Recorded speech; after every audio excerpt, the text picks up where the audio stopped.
Kill two birds with one stone is a common English idiom. It describes a smart way of doing things. This expression shows efficiency in everyday language.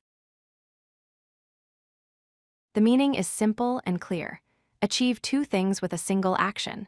One effort solves two different needs or goals at the same time. Here is a practical example for beginners.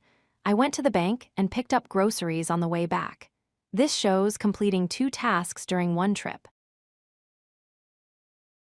This idiom has a long history in English. First recorded in 1656 by Thomas Hobbes.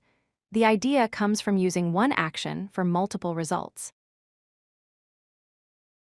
Similar expressions help expand vocabulary. 2 for the price of one means same benefit. Hit two targets at once describes reaching multiple goals together.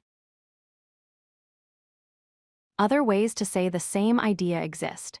Get two for the price of one shows value.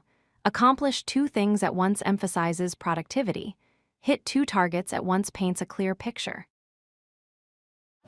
If you like this video, hit that like button and don't forget to subscribe.